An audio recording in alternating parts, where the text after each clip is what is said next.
The lesson is about the samadhi of no conflict, which is foremost in Subhuti, and this is the virtue that this teaching is about. Right, the initial verse. Okay, let me look at the time. I need to finish by 6:55, right? Yes, brother. Yeah, brother. People such as this have faith and understanding. Okay, so we can just skip this part, skip it and understand, which we've spoken about the past 2 days.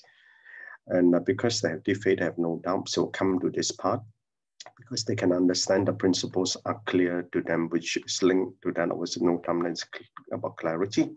Those who faith and understand have the deepest wisdom among all people, which follows true.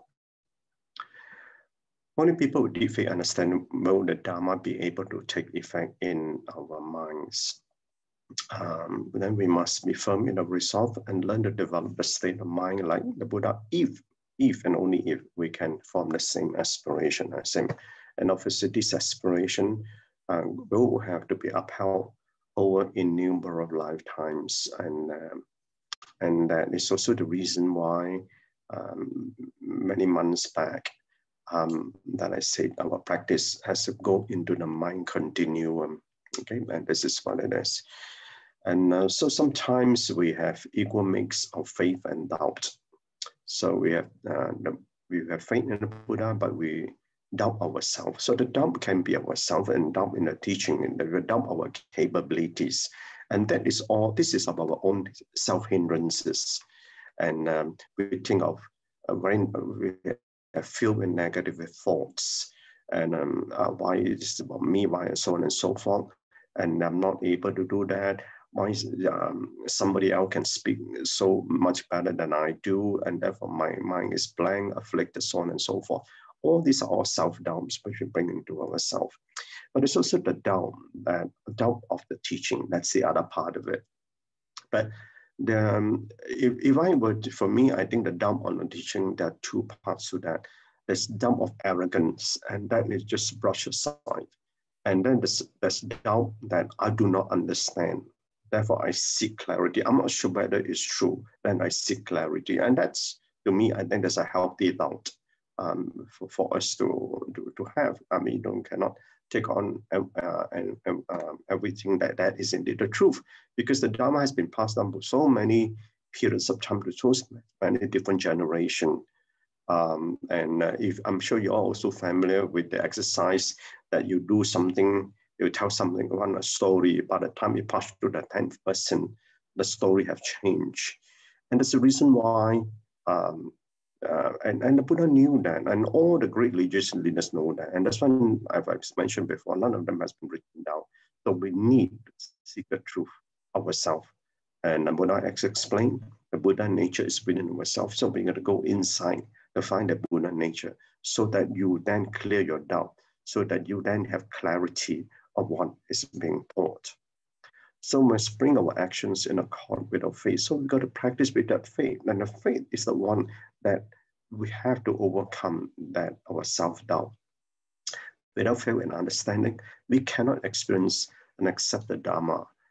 Then we will be unable to listen to the sutras, learn the teachings and awaken to become one with the Dharma. So it is not until the chapter in parables that the key disciples could then truly comprehend and then majorly gain the faith and understanding. And that's especially so how the Sariputra got the confirmation. You know, to become a Buddha, it has to have I call it the Buddha seal. The Buddha seal means it's a confirmation. So a Buddha has to confirm one before that person can become the Buddha. So for Sakyamuni Buddha, and obviously this had gone through many lifetime and met many other Buddhas. So for Sariputra, the first one is confirmed by Sakyamuni Buddha. For the Sakyamuni Buddha, the first Buddha who confirmed he was the Pankara Buddha. Okay, that was many lifetimes before then. So in this chapter 4, talk about wisdom life. And wisdom life, the title is always given to all this highly accomplished Sangha members, which in this particular chapter, there are 4 of them: Subhuti, Mahakachayana, Mahakasyapa, and Moklanaya. So this is one of the 4 key disciples. The others would be obviously include Ananda, Rahula, Anuruddha, and Visariputra, and a couple of more. So, Sister YY explained this, so I'll skip that part. And okay, Sister Moon mentioned about begging for food for the Sangha. I tell you what, in Myanmar, in Laos, and some parts of Cambodia, they still practice this. They still uphold this tradition. So if you have a chance to go on some of the pilgrimage trips to these places, you will be able to participate in this, and you line up along the roadside and you provide food to the Sangha community. And to me, I think it's a very calm and serene sight. At the break of dawn, you would be doing that. And most of them, when they undertake the precept, especially for the Theravadas, they stop eating after 12 p.m. afternoon.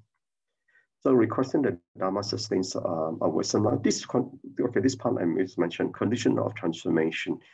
This is about a practice. Begging for food is about being humble. It's about getting rid of all your ego. It's about getting rid of your attachment. That is the reason why they do that.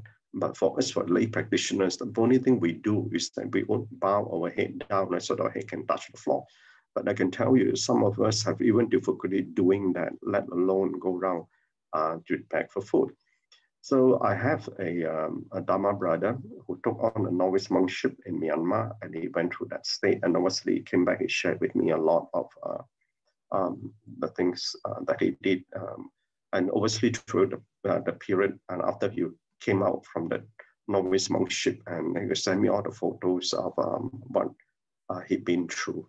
It is actually quite an enlightening experience.